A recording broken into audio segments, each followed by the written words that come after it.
이번 코너는 예리한 시선을 통해 MBC 프로그램을 낱낱이 파헤쳐보는 도마 위의 TV 시간입니다. 오늘 함께 만나볼 프로그램, MBC가 2년 만에 선보인 사극이죠. 금토 드라마 오솜의 붉은 끝동입니다. 여기 자신의 이름보다 호랑이란 별명이 더 익숙한 세자가 있습니다. 사위를 시작한다.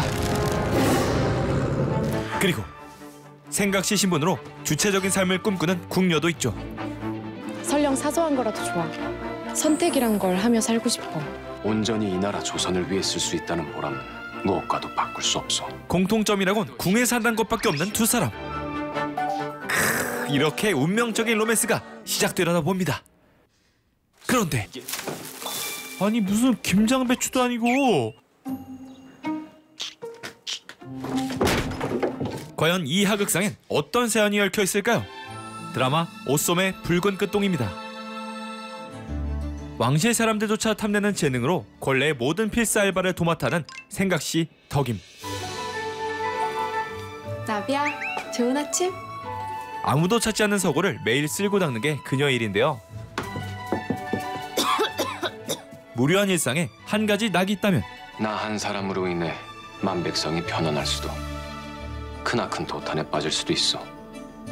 하여 한순간도 마음 놓을 수 없고 한순간도 사사로울 수 없어. 바람을 타고 넘어오는 글공부 소리를 엿듣는 것입니다. 궁녀들은 다들 새손자가 무섭다고 호랑이 동국마마라고 부른다? 하지만 난 새손자가 훌륭하신 분인 것 같아. 도강이라도 쉬는 시간은 칼같이. 잠시 한숨 돌리려던 그때 네가 서고를 시키는 궁녀냐? 아니 누가 신발을 신고 마루에 올라와. 문무를 겸비한 완벽주의자 동궁 이산입니다. 아까부터 생각시 자꾸 사람 하찮게 보는데 그러시는 분은 얼마나 잘나셨습니까? 저기서 새손자를 보필하는 시간간들 중 한 분 맞죠? 그래. 사도세자의 아들인 그를 다음 왕으로 받아들일 수 없는 세력의 도발. 사는 직접 범인을 찾다 외딴 서고까지 오게 된 건데요. 겨우 이깟돈으로 궁녀를 매수하려 드십니까? 지금 단량이 부족하다고? 아무렴 제가 겨우 단량짜린 줄 아십니까? 돈 되는 일 다 한다지만 신념까지 저버릴 순 없죠. 이곳은 동궁의 서고입니다. 저 또한 아직 생각시이지만 엄연히 동궁의 궁녀입니다. 어찌 불경하게 새손자와의 사람을 매수하려 드십니까? 네가 새손자와의 사람이라고. 동궁의 궁녀라니까요. 그날 밤 오늘이 궁녀들의 축제 날인가? 열흘 후입니다. 지금은 연습 중이지요. 어찌 불경하게 새손자와의 사람을 매수하려 드십니까? 어린 네가 자랄수록 나의 괴로움은 커져간다. 날 거치게 된 건 더 이상 네가 처음이야. 필요가 없구나. 기묘했던 첫 만남 후 두 사람은 뜻밖의 공조를 하게 됩니다. 무슨 지도인데 그러십니까? 차코 갑사들이 모리 사냥을 했던 동산, 그물과 찰코를 설치했던 위치까지 전부 표시되어 있어. 호랑이를 잡는 데 도움이 되겠구나. 왜 호랑이에 대해 조사하시나 했더니 도성에 나타난 호랑이 때문입니까? 갑작스런 호환으로 민가의 피해가 막심한 상황. 책임을 미루는 포도청과 금군을 대신해 산이 직접 호랑이 사냥에 나설 생각입니다. 지도가 도움이 된다면 더 찾아드리겠습니다.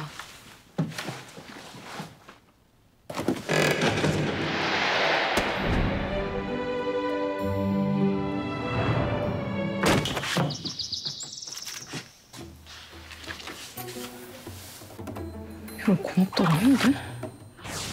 며칠 뒤 저와 호랑이 흔적이 골까지 이어집니다. 지금 당장 궐로 돌아간다. 사냥이 고픈 호랑이라면 사람들 소리를 쫓아가겠죠? 그리고 때마침 궁안은 축제로 들썩이고 있습니다. 이러다간 다 죽어! 더 큰 피해가 발생하기 전에 막아야겠습니다. 따라오너라. 다짜고짜 왜 이러십니까? 가면서 설명하마. 이유부터 말씀하십시오. 위험할 건 안다. 하지만 너밖에 없어. 오직 너만이 할 수 있는 일이야. 대체 무슨... 책을 읽어다오.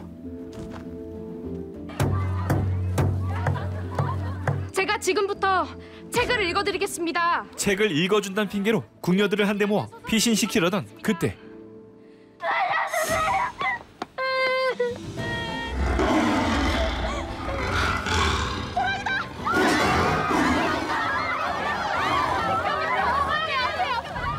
어린 생각씨들을 구하기 위해 제 발로 호랑이 굴에 들어간 덕임.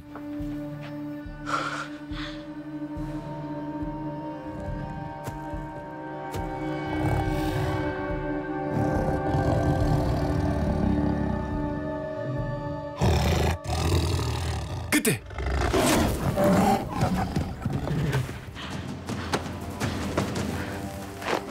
상한 곳은 없느냐? 예.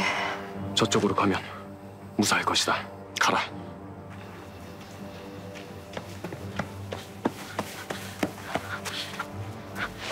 사지로 뛰어드는 산. 그들은 무사히 다시 만날 수 있을까요? 어머니! 얼마 후 이 사건을 통해 마주하게 된 큰 진실 하나가 있었으니 용서해달라 청을 올렸거든요.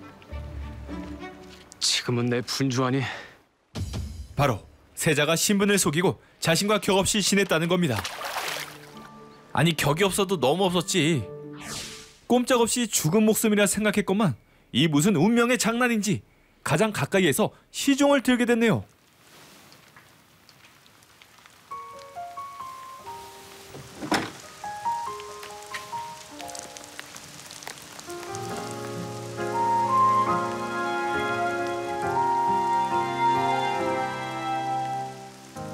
시린 밤의 겨울 끝에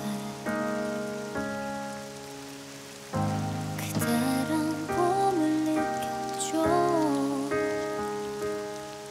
따스했던 눈빛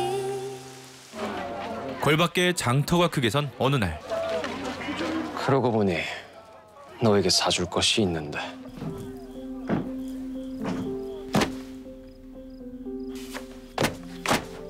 네가 늘 그 쓸모없는 배관 소설이나 읽는 게 마음에 들지 않아 내 특별히 하사하는 것이다.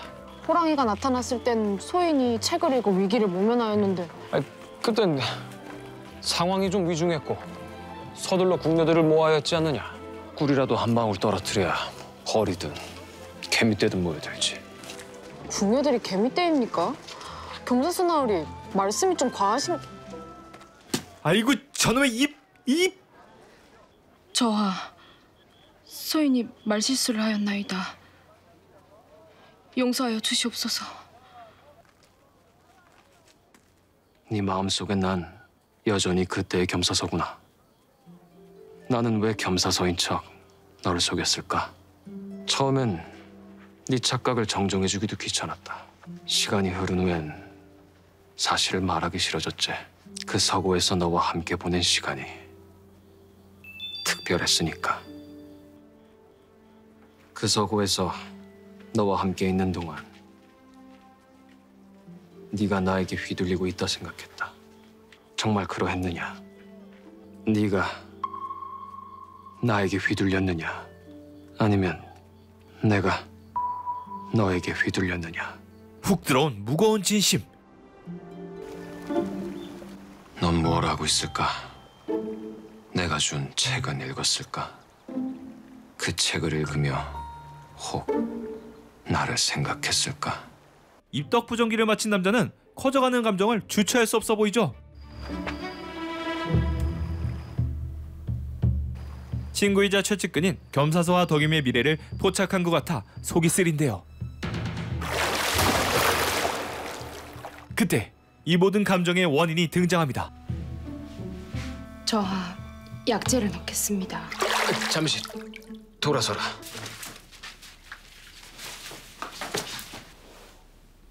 너 어젯밤 겸사서랑 단둘이 만났지?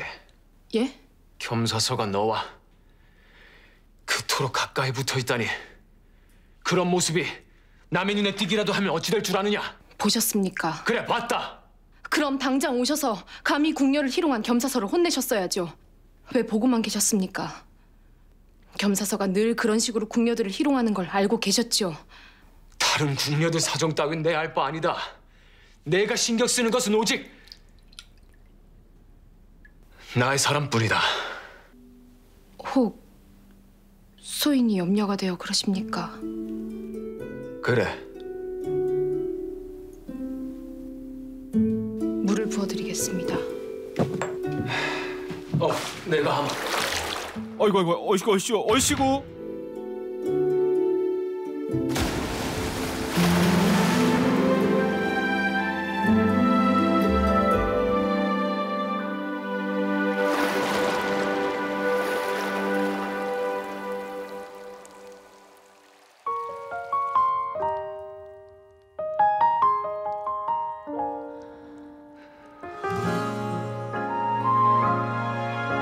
그리고 우리 세손은 이 해레비를 실망시키는 법이 없지. 심란한 그의 앞에 대형 폭탄이 떨어지는데요. 이제 슬슬 세손이 과인을 대신해도 괜찮을 듯 싶소. 대리청정하자는 말이죠. 세자이족들이 가만히 있진 않을 텐데. 대리청정? 반드시 세손을 폐위시키고 성군이 될 다른 왕손을 보위에 올릴 것입니다. 죄인의 아들은 왕이 될 수 없습니다. 과연 세자는 첫사랑을 이루고 무사히 왕위에 오를 수 있을까요? 도마위의 TV에서 들여다봅니다. 애절한 궁중 로맨스 드라마를 표방하고 있는 옷소매 붉은 끝동. 위원들 어떻게 보고 계신가요? 오랜만에 MBC에서 드라마 덕후들의 피를 끓게 하는 드라마를 만들어냈다라고 말할 수가 있을 것 같습니다. 옷소매 붉은 끝동이 갖고 있는 가장 큰 장점은 역시 몰입을 할 수 있게 하는 능력이라고 말할 수가 있는데요. 이게 원래 역사 로맨스 소설이 원작이잖아요. 그래서 그 원작의 팬들이 그 내용을 알고 있었지만 거기에 이제 정조가 의빈에 대해서 기술한 사료를 새롭게 해석해서 이것들을 이야기 안에 만들어내는 작가의 스토리텔링 능력이 있었어요. 거기에 로맨스적인 측면을 강조하다 보니까 어떤 시청자들이 그 로맨스에서 진정성을 느끼게 되는 그런 면이 있었고 그것이 몰입감의 기반이 되었다라고 말할 수가 있는데요. 거기에 더해서 굉장히 화사한 색감, 섬세한 소품 이런 것들이 굉장히 잘 돋보이고 있고요. 특히 이제 주연 배우 2명뿐만이 아니라 조연 배우들까지 모두 자기 역을 개성적으로 굉장히 구현해내면서 새로운 드라마를 만들어냈다라고 말할 수가 있을 것 같습니다. 이 작품이 뛰어난 점은 기존의 그 영정조 연간 사극계 모든 흥미로운 극적 포인트를 다 가져오면서도 에피소드가 바뀔 때마다 로맨틱 코미디가 되기도 하고 정치 스릴러가 되기도 하고 매 순간 장르적인 색채가 굉장히 달라지거든요. 이거를 연출이 굉장히 기가 막히게 조율을 해요. 그래서 순식간에 분위기가 바뀌는데도 전혀 장르적인 요소들이 따로 논다라는 느낌이 없이 시청자들이 좀 굉장히 좀 몰입을 하게 되죠. 오랜만에 드라마를 보면서 굉장히 이런 모든 감정을 동원하면서 시청을 하게 되는 매력적인 작품인 것 같습니다. 지금 현재 시청자들이 왜 이걸 보면서 조금 빠져드느냐 이걸 좀 굉장히 들여다봐야 될 것 같은데 늘 나오는 드라마에서 제일 원하는 거는 일과 사랑 둘 다 쟁취하는 어떤 모습일 수 있는 건데 여기서 보면 이 성덕이라는 인물이 정확히 그걸 딱 구성하고 있다. 그래서 뭐 궁녀로서 굉장히 중요한 역할들을 다 수행해 나가는 그 과정을 일 안에서 좀 보여주고 있고 그다음에 사랑의 과정에서도 굉장히 주도적이에요. 너의 마음까지 모두가 나의 것이냐? 아니옵니다. 소희는 저하의 사람이지만 제 모든 것이 저하의 것은 아니라 감히 아래옵니다. 이 성덕이 캐릭터는 현대 여성들이 좀 많이 워너비로 생각할 수 있는 부분이 있다라는 생각이 들었습니다. 이번엔 조금 더 구체적인 에피소드에 대해 이야기 나눠보겠습니다. 옷소매 붉은 끝동은 조선의 제22대 왕 정조와 그가 죽을 때까지 사랑한 연인으로 알려진 의빈 성씨의 로맨스를 다룬다는 점에서 방송 전부터 화제를 불러일으켰죠. 그만큼 두 사람의 러브스토리는 지금까지도 매력적인 소재로 여겨지고 있는데요.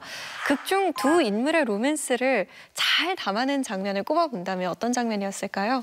아무래도 이런 로맨스 사극에서 제일 중요한 게 두 주인공의 인연이 시작되는 서사의 출발점이잖아요. 이 작품은 굉장히 좀 성공적으로 서사의 출발점을 잘 그렸다라고 생각을 해요. 1회에서 두 주인공이 이제 만나는 장면이 이제 영빈의 조문길에서 만나는데요. 이게 두 사람의 인연이 시작되는 로맨스의 출발점일 뿐만 아니라 두 주인공이 갖고 있는 어떤 운명들을 보여줌으로써 앞으로의 이야기의 방향성을 제시하는 그런 전개를 보여주거든요. 그래서 가장 인상적인 인상적인 게 이 드라마의 제목이 옷소매의 붉은 끝동이잖아요. 근데 여기서 이제 산이가 그 조문하면서 자책감에 울 때 그 어린 덕임이 그 옷소매로 눈물을 닦아줄 때 그때 붉은 끝동이 강조가 되는데 이 고독한 군주 정조가 가지고 있는 어떤 상처를 이해하는 어떤 운명적인 동반자로서의 덕임이라는 그래서 두 사람의 굉장히 좀 입체적인 관계를 예고하는 그런 장면이기도 하거든요. 네, 저는 5회에 그 영조의 노여움을 사서 좋아하는 책들 다 뺏기고 금종령에 처해진 이산을 위해서 이제 방금문을 자처하잖아요. 이 성덕임이. 그래서 문 앞에서 이산이 선물해준 시경을 이렇게 읽어주는 장면이 굉장히 기억에 남았거든요. 붓지 않다고 여우가 아니며 검지 않다고 까마귀 아니런가. 사랑하여 나를 좋아하는 사람과 손 붙잡고 수레에 오르리. 어떤 이야기를 통해서 위로해지는 지점들 이런 게 이제 되게 좋은 장면으로 다가왔습니다. 근데 더 중요했던 건 이게 굉장히 상징적인 의미가 좀 있다는 생각도 들었어요. 그러니까 두 사람 사이가 굉장히 먼 게 아니잖아요. 굉장히 가까이 앉아 있어요. 근데 문풍지 하나가 딱 있는 거죠. 근데 그 문풍지를 넘어가고 못 넘어가고 하는 거는 신분 사이의 계급 이 부분도 있는 거고 이 두 사람 사이에 뛰어넘어야 되는 산을 그 작은 문풍지 하나로 얘기를 표현을 한 거죠. 그래서 그 장면이 주는 은유적인 면들, 상징적인 면들이 굉장히 있어서 요 5회에 나왔던 요 장면이 저는 굉장히 기억에 남았습니다.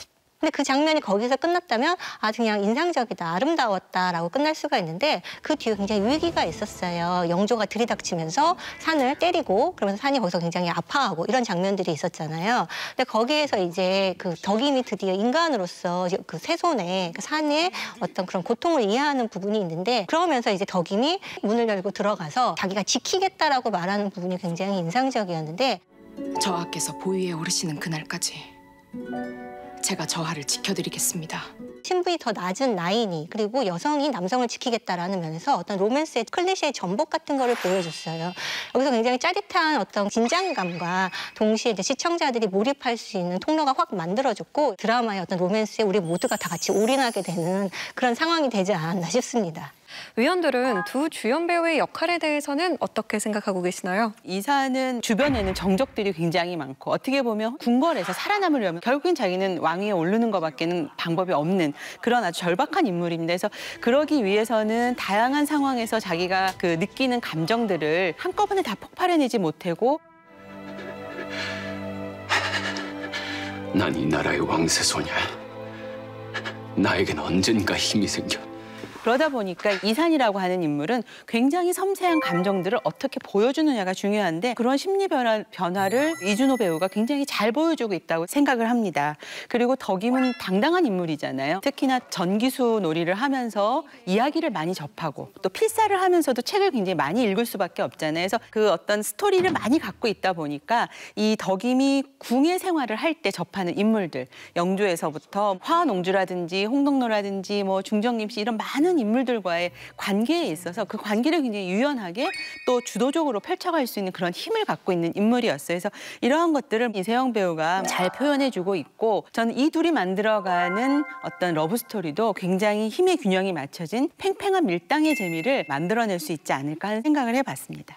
이 이산이라는 역할 자체가 사실은 문무에 뛰어나고 도도하고 동시에 엄격하고 개인사에서는 어떤 아버지의 죽음이 남긴 그런 트라우마가 있고 어떤 남자 주인공이 가져야 될 모든 자질을 다 갖고 있는 복합적인 인물이에요. 그런데 이 인물을 사실은 연기력이 뒷받침되지 않으면 피상적으로 느껴지게 마련인데 이준호 배우가 이제까지 다양한 역할을 거쳐오면서 굉장히 쌓은 연기력을 가지고 이 이산이라는 캐릭터를 굉장히 섬세하게 연기하고 있다라는 생각이 들었어요. 덕임 역할의 이세영 배우는 뭐 가히 사극 불패예요. 대장금을 생각을 하면 이제 어린 금영을 떠올리지 않을 수가 없어요. 어렸을 때지만 그런 어떤 확실한 사극 연기를 했어요. 그래서 시청자들을 이제 사극으로 끌어당기는 그런 견인차 역할을 하게 됐는데 근데 여기서 이 덕임이라는 역할은 단순히 왕의 여자에 멈추는 것이 아니라 프로 정신이 가득한 직업인이에요. 거기에 더해 스토리텔러로서의 능력이 있고 그렇기 때문에 우리가 덕임을 봤을 때 왕이 저러면 정말 사랑에 빠질만 하다. 왕이 휘둘릴만 하다라는 어떤 개연성을 주는 그런 인물로서 묘사되고 있다는 생각입니다. 옷소매 붉은 끝동에서는 두 주인공의 아역부터 인상 깊은 주변 인물들까지 다양한 연기자들의 탄탄한 연기가 빈틈없는 재미를 선사하며 그게 기대감을 높이고 있는데요. 그중 가장 기억에 남는 캐릭터는 누구였을까요? 이제 홍덕로라는 인물이 인상적이었는데요. 홍덕로는 이제 명문가의 아들이지만 경제적으로 좀 어려운 집안 출신이잖아요. 그러다 보니까 무언가 자신 안에 성공해야겠다는 그 욕망을 갖고 있습니다. 그래서 자기가 세자의 최측근이 그 자리에서 물러날까 봐 그 자리를 차지하기 위해서 계속 노력하는 모습들을 보여줘요. 세손저하께서 항아님을 어찌 생각하시오? 저하의 마음은 저하께 모르십시오. 시촌이 되실 분의 마음은 묻는 것이 아니라 눈치껏 읽어내는 것이지. 그러한 홍덕로의 모습은 숨겨진 활동을 해야 되고 자신의 것들을 드러내지 않아야 되기 때문에 표정 연기라든지 아니면 눈빛 연기로서 그런 내심들을 잘 보여주는 것 같아서 의외로 저는 강훈이라는 배우가 아직 그 연기 경력이 이렇게 길지 않음에도 불구하고 그런 덕로가 갖고 있는 내심들을 잘 보여준다는 생각이 들었습니다.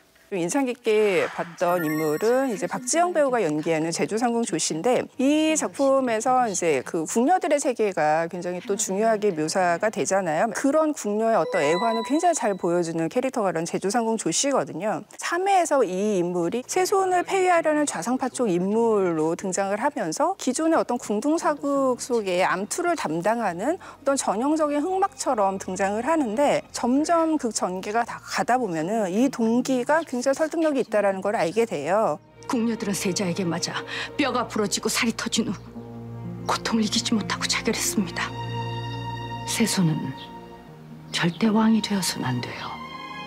죄인의 아들은 왕이 될 수 없습니다. 단순히 어떤 주인공의 적대절함만 보여지지 않고 굉장히 이 인물의 어떤 입체적인 면모가 잘 드러나는 그런 순간이기도 하고요. 또 이 인물이 끊임없이 궁녀들에게 이 궁녀라는 신분의 실존에 대해서 계속해서 일깨워줘요. 세상 사람들은 우리를 달에 사는 선녀라 칭송해주며 항아님이라 불러주지. 전설 속 항아가 사는 달의 궁궐. 그곳이 얼마나 쓸쓸한 장소인지 그 누가 알까. 그렇기 때문에 더더욱 우리 궁녀들은 서로를 가족처럼 여기고 우리가 서로를 믿고 지켜야 한다라는 굉장히 궁녀로서의 신념을 계속해서 일깨워주면서 이 작품이 어떤 궁녀 재조명 서사를 굉장히 잘 이끌어 나간다고 할 때 그 구심점에 있는 인물로서도 굉장히 훌륭한 캐릭터다라고 할 수 있습니다. 옷소매 붉은 끝동은 입소문에 힘입어서 연일 자체 최고 시청률을 경신하며 동시간대 1위를 차지하는 등 거침없는 상승세를 보이고 있는데요. 옷소매 붉은 끝동, 앞으로의 시청 포인트는 무엇일까요? 매 사건마다 이 주인공들이 어떤 선택을 할 것인가가 굉장히 흥미진진한데 6회에서 굉장히 좀 중요한 인물이 하나 등장을 하죠.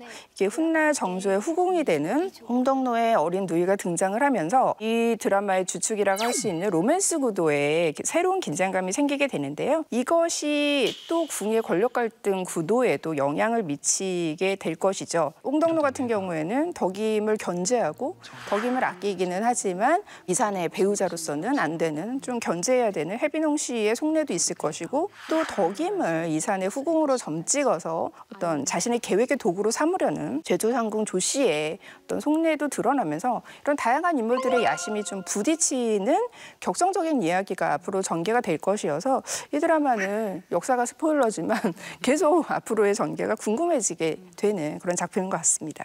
옷소매 붉은 끝동은 로맨스에 더 초점이 있는 만큼 로맨스적인 요소를 우리가 굉장히 중요하게 주목할 수밖에 없는데요.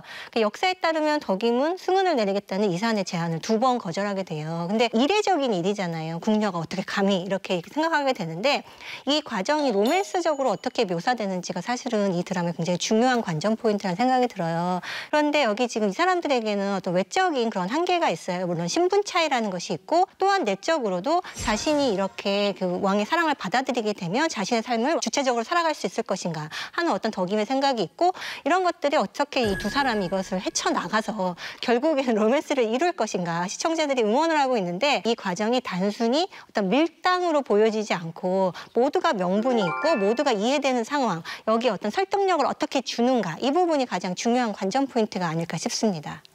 역사상 전무후무한 궁중 로맨스를 펼쳐나가고 있는 옷소매 붉은 끝동. 사극명가 MBC의 명성을 이어나갈 작품으로서의 활약을 끝까지 응원하겠습니다. 자성의 소리와 리얼한 비평을 가감없이 전하는 리얼비평 탐나는 TV. 날카로운 시청자들의 목소리를 담아서 다음 주에 다시 돌아오겠습니다. 고맙습니다.